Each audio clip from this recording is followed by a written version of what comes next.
Well, good morning, everyone.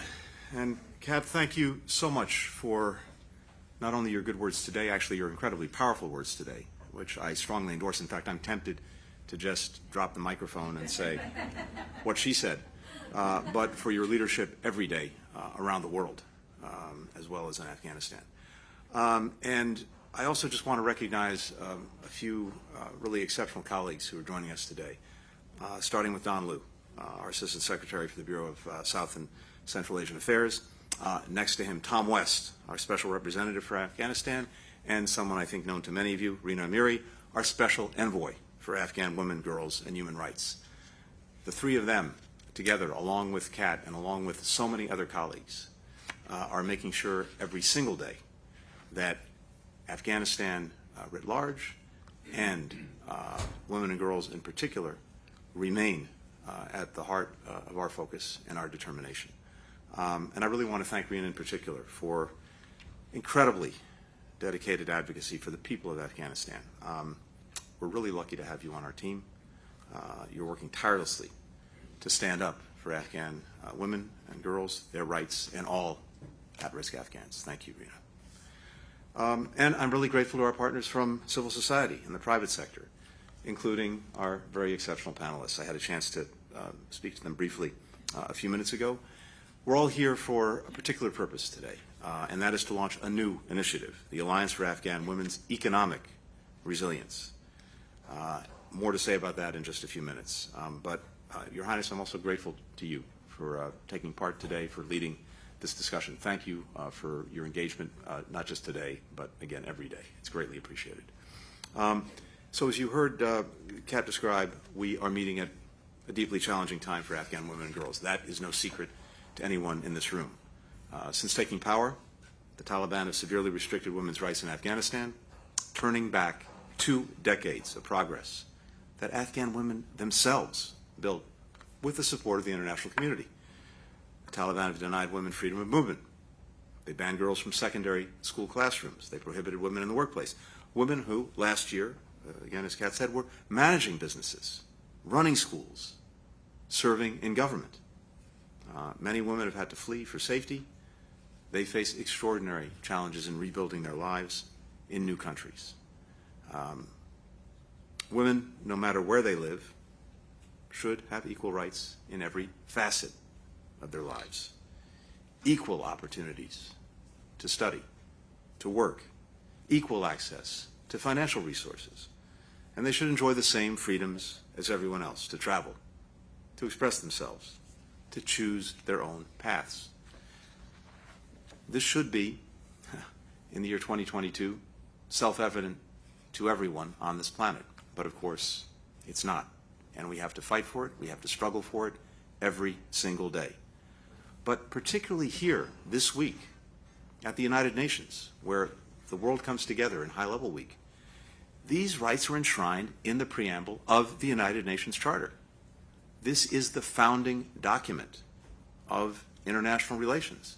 It's the founding document that describes not Western-created rights, not something invented here or in any particular country, but universal rights to which everyone is subscribing, or is at least supposed to subscribe.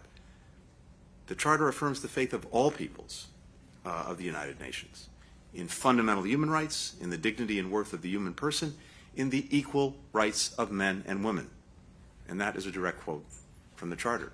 So no more better time than today, than this week, to reaffirm those rights, to reaffirm a common understanding and a common commitment to those rights. And no more important a place to do it than with regard to Afghanistan.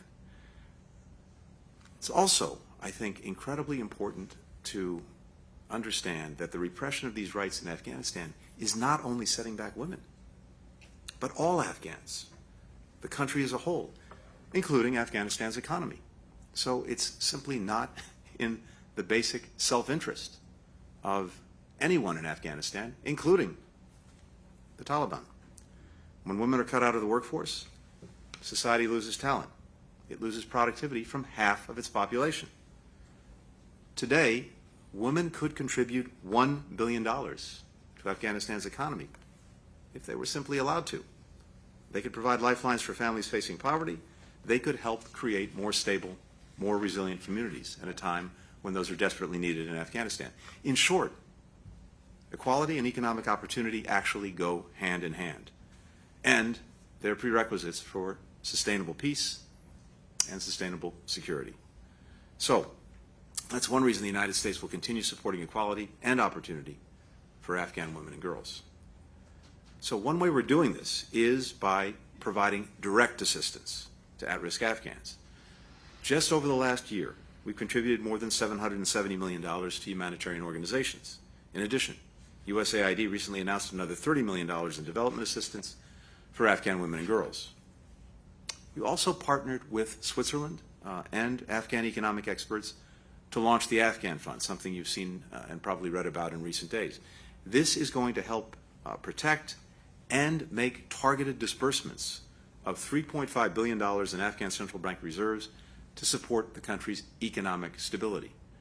For all that we're doing with the humanitarian assistance, as desperately needed as that is, it's necessary, but it's not enough. And helping to create basic economic stability is actually vital to making sure that Afghans do not suffer even more in the very difficult circumstances that they're living. We're also supporting Afghan women and girls through our diplomacy. We're organizing with our allies and partners, including in the Muslim world, to present a united front and urge the Taliban to respect women's rights. And we're amplifying Afghan women's voices in international institutions, including here at the United Nations. Today, in partnership with Boston University, we are announcing our newest initiative, the Alliance for Afghan Women's Economic Resilience. And let me just say a few words about that before turning it over to our panel. This is a public-private partnership that will help improve access to education and training, expand job opportunity, support women entrepreneurs in Afghanistan as well as in other countries. Now, I don't want to sugarcoat it. This is going to be hard, given the severe restraints imposed by the Taliban, but we are determined to safely deliver this support to women in Afghanistan. The alliance builds on proven models, something we've had experience with in other places, and it reflects the resources, the innovation, the speed and expertise that we can harness when we bring together private enterprise, academic institutions, NGOs, and governments. So, for example, in partnership with POD, this is an American technology company, the Alliance will launch the Million Women Mentors Initiative for Afghan women and girls. Mentors from Deloitte will help POD offer remote career guidance to the first 2,000 of these million Afghan women. I have seen this work in other places, and it is remarkable what you can achieve even doing things at a distance. So we're going to get off to a start with this. Boston University's Party School of Global Studies will host the Alliance. It will provide staffing, research, technical assistance, and programmatic support to help the Alliance run and help it thrive.